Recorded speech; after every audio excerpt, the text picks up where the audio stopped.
Thank you guys so much for being here. Tonight has been incredible. Every single speaker has done an incredible job, and I just thank you guys for staying tonight. So, before we get started, I just want to ask you a question. Who in here would say that making friends as an adult is hard? Show of hands. Okay. I'm sure the opinions on this topic may vary, so we're going to go ahead and just break the room up a little bit. So, Gen X's and baby boomers. All right, that's 40 and up in the room. Making friends as an adult hard, yes? Okay. Not so. It's because you've got this adulting thing figured out. It's fine. How about the Gen Zs? Any Gen Zs in the room? That's like high school, college. Any of you guys? You're not even here? Listen, you guys are probably redefining your definition of adulting with every new and awakening hashtag. But what about the millennials? Any millennials in the room? Yeah. That's like that post-college, upper 30s crew. We're either running full-on into adulting for the first time or navigating the newest seasons of parenting and or marriage. But regardless, all of us are in need of deep, meaningful connections, and we all face the challenge of friendship and how to navigate them well. Isn't it interesting, though, that every other relationship dynamic has like a resource or at least a conference, all right? Like if you're married, you've got conferences and counseling, training for you and your coworkers that lack soft skills in the workplace. If you're dating, there are countless articles and blogs, and we know that there are tons of books for all things parenting 101. But when it comes to friendship, there isn't like a manual or a guide on how to be a great friend. Well, at least until now. Listen, I really do believe that our friendships are the most influential relationships that we can invest in, and that they cause the largest ripple effect in every other relationship dynamic that we have. I believe this so much that I see it actually happening in my 2-year-old's life. She understands family, me, her mom, her dad, her aunties, her uncles, cousins, G-Paw, Granny. But she also is catching on to this friendship thing because every time we meet a new group of people, she's like, Mommy, I have to go play with my friends. And I'm usually trying to figure out who these people are, but that's not really the point. The point is that at the age of 2, she is distinguishing friends from family. Now, you might be sitting here thinking, that's cute. She's also 2. I get it. The adult friendship thing is kind of messy.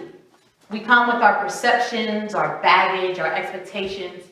Listen, when I was being intentional about building friendships, I was the most unaware of how I was showing up in my relationship dynamics. My self-awareness about my tone in conversation apparently didn't exist. I had a bunch of walls up to keep myself protected from being hurt by other people. However, I was the most intentional person on the planet until I wasn't. If I lost interest and wanted to move on from a relationship dynamic, I would abruptly create space without explanation. And as you can imagine, there were people who weren't really feeling too good about this. So after one too many bad breakups in friendships, after having the same conversations over and over again, I finally stood flat-footed, looked myself in the mirror and said, Kristen, you are a trash friend. Listen, my interactions with others was toxic. Now, maintaining friendship as an adult can be overwhelming emotionally and practically consuming. But what I've done, in an effort not to stay in that place too long, is realize that I have to do something. What, you ask? Well, if you're like me, you don't always know what you want, but rather what you don't. And so, after over a decade of failing in friendship with some recurring success, I want to offer a guide so that the future of friendship is promising. Here are 9 ways to tell if your friend is trash. All right, the most obvious. The relationship is one-sided. We all know one person's always initiating, constantly pursuing. The other person's kind of measuring at indifferent, right? Listen, the great Rob Bass once said, it takes 2 to make a thing go right. Now, I was working the other day, and at some point I decided to get up and use the restroom. So, doing what we all do in the restroom, I realized that the door was starting to open. Yeah. I hear a voice say, what are you doing? Now, at this point, I don't feel safe.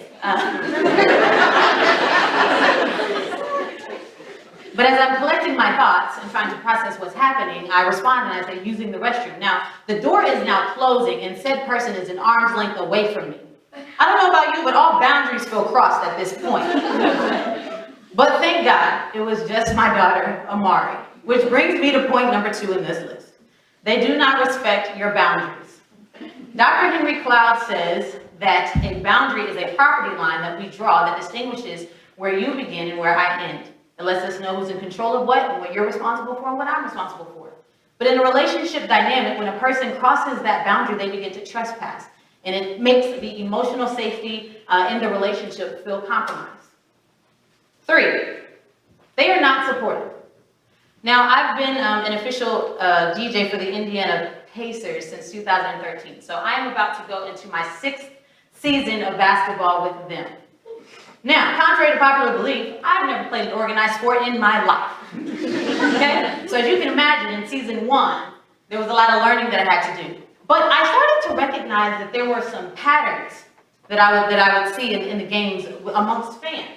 And that is mainly in the 4th quarter, if it did not look like it was going to end in our favor and that we were not going to win this game, around 4 or 5 minutes left on the clock, people start leaving the arena. Now here I am, new to this, and I'm looking at them like, where are you going? We are still in this thing. The game is still happening. What's going on? But maybe that was too much to expect from strangers or fans. However, it should not be this way in our friendships. In our friendships, we should feel like the people in our lives are supportive of us, whether we feel like we're winning in life or not. 4, they treat other people poorly. Now, my husband, I love him and respect him. However, he has a deep affection for shoes. Some of you might know people like that as sneakerheads. Let me tell you how this looks. In our closet, there is a shelf I cannot even reach, where there are boxes and boxes of shoes just lined up real nice. But there are also shoes on the ground, in a pile, not with their soulmate. I'm trying to figure out what distinguishes these shoes from these shoes. I don't know, maybe it's the brand or the style of the shoe, or maybe it's the functionality. Yes? I don't know how he makes those distinctions, but I do know that when it comes to people, that respect should be given to everyone, not just those that you're trying to impress. 5, they don't fight for you or with you. One of the biggest misconceptions in friendship is that the absence of conflict means we're good. Listen, I think personally that whenever anybody forfeits their desire for understanding or clarity or reconciliation in a relationship for the sake of keeping the peace, that they start to lose a little more and more of themselves as time goes on. And that roots of bitterness and resentment and maybe even unforgiveness have the room to grow in that relationship. 6,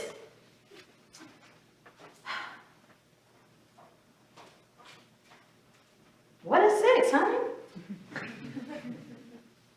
Oh, you're not a priority. That's what it is. It's kind of like when you're texting someone and you've been texting for a while, but at some point the other person decides to call you. Now, here is the moment of truth, all right?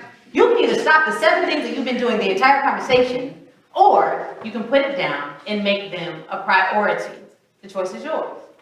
However, Steve Maraboli says that when a person tells you that they're too busy, it's not a reflection of their schedule. It is a reflection of your spot on their schedule. Now, earlier in the summer, my family and I, we did the Disney thing. And when I say we did the Disney thing, I mean we did the Disney thing. I mean the resort, all of the kingdoms, okay? We even did Universal Studios. We had park hopper passes. I mean, it was a whole thing. And one day, my daughter comes to me and she says, "Mommy, I want to go to the pool. I want to go swimming." So her father and I are like, "Yeah, let's take her to the pool." We put her in the most modest thing that you can find for a 2-year-old. We take her downstairs to the pool. We put our things on the side and we sit her on the edge. Now, we figure she should get her bearings. So we give her a few minutes and then we look at her and we say, "Hey, Amari, you want to go swim?" And she kind of leans over and she goes, "No." So we're like, "All right, well, do your thing."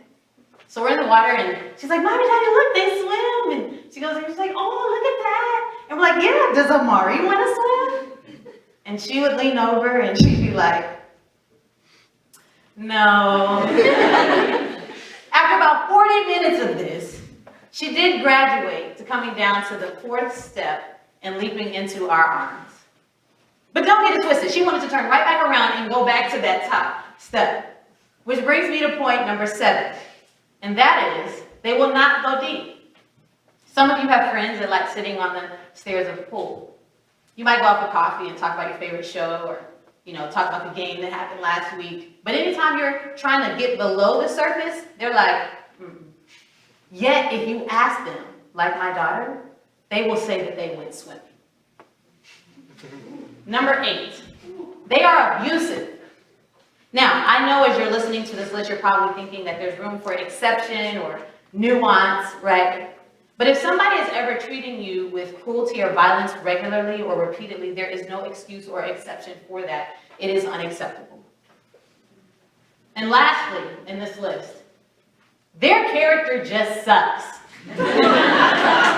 I mean, really. It's so unfortunate to meet a person and you start to like them and you think you're meshing, and then you realize over time, their character sucks.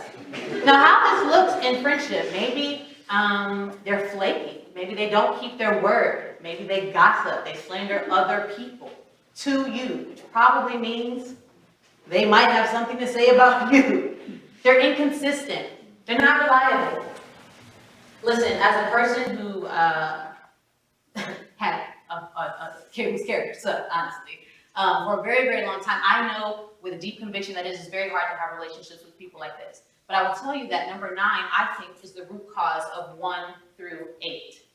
Now, before you go and cancel all of your friendships, don't, okay? Don't do it. This list is not to be used as a weapon or an excuse to avoid the hard but healthy work of navigating the difficult parts of friendship. This list is a tool. It's a tool to help you make better choices when you stand at the crossroads of difficulty in your friendships. It's a tool to help you see patterns that lead to difficult conversations, but conversations that create change in your relationship dynamics. This list, it's a call to love. It's a call to standard. It's a plea to have the heart conversations. Listen, I know the work of not having trash friends or being a trash friend is worth it. And not just for the one relationship you've been thinking about this whole time, but for every single relationship dynamic that you will ever have. So yes, making friends as an adult is hard. But if you're going to make friends, let them be great friends, not trash friends. Thank you.